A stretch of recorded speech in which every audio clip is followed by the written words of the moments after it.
Homélie du Père Gilbert Adam sur l'Évangile selon saint Matthieu, chapitre 8, versets 5 à 11. Comme Jésus était entré à Capharnaüm, un centurion s'approcha de lui et le supplia.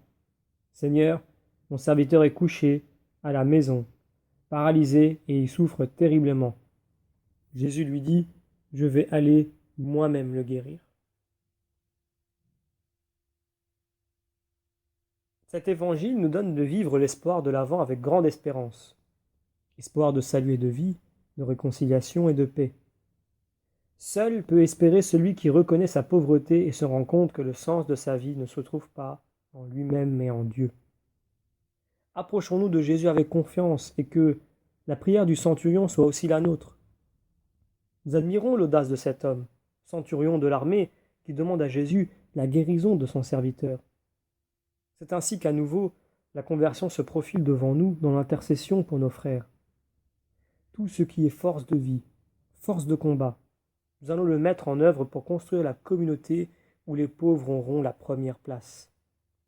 Nous disons à Jésus, « Seigneur, viens, je sais que tu feras quelque chose pour nous sauver, je peux vraiment le croire. » Que ce soit dans notre famille, dans le village et dans l'Église, nous avons besoin d'être guéris. Notre foi en Dieu se traduit par une confiance en Jésus qui est en agonie dans ses frères jusqu'à la fin des temps. Jésus nous dit encore, « Chaque fois que vous l'avez fait à l'un de ces petits qui sont mes frères, c'est à moi que vous l'avez fait. » Nous continuons la lecture de l'Évangile. Le centurion reprit, « Seigneur, je ne suis pas digne que tu entres sous mon toit, mais dis seulement une parole et mon serviteur sera guéri. Moi-même qui suis soumis à une autorité, j'ai 2 soldats sous mes ordres. À l'un je dis va, et il va. À un autre viens, et il vient. Et à mon esclave fais ceci, et il le fait. »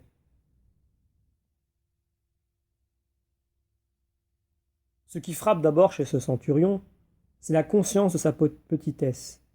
Il crie sa peine, il a besoin d'être aidé. Il tend la main vers Jésus. Il sent qu'il n'a pas le moindre droit sur Jésus, qu'il ne peut même pas exiger sa visite. Il se tient à la toute dernière place, à peine sur le seuil, et confesse sa petitesse devant Jésus.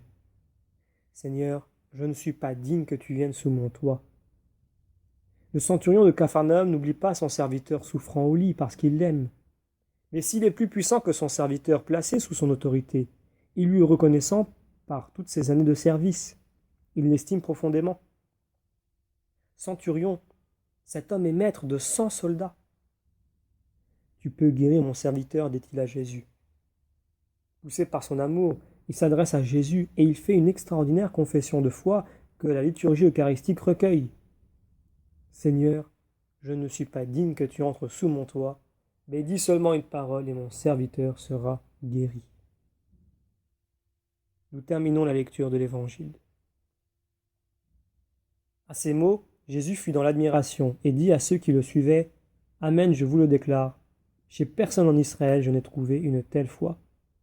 Aussi je vous le dis, beaucoup viendront de l'Orient et de l'Occident et prendront place avec Abraham, Isaac et Jacob au festin du royaume des cieux. »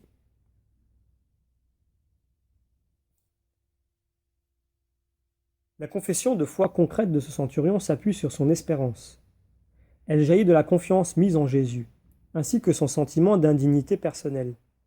C'est ce qui lui permet de reconnaître son propre dénouement dans cette situation si difficile pour lui. Nous ne pouvons approcher Jésus que dans une démarche humble, comme celle du centurion. Jésus vient encore dans notre Capharnaüm, ce chez nous, symboliquement le grenier, la cave ou une pièce où nous avons entassé toutes sortes de choses. Là, Jésus apporte sa lumière. Capharnaüm, c'est aussi notre peuple avec ses malades. Nous voulons encore offrir à Jésus tous nos souffrants pour qu'il les guérisse. À la communion eucharistique, depuis 2000 ans, nous redisons encore à Jésus, « Seigneur, je ne suis pas digne que tu viennes sous mon toit, mais dis seulement une parole et je serai guéri. » Cette phrase est devenue la prière des croyants qui s'approchent du corps du Christ. Nous sommes heureux de célébrer ensemble l'Eucharistie, d'entendre la parole de Dieu, de recevoir le corps et le sang de Jésus pour nous laisser transformer en lui. Demandons la grâce de grandir dans la foi en Dieu qui peut nous sauver.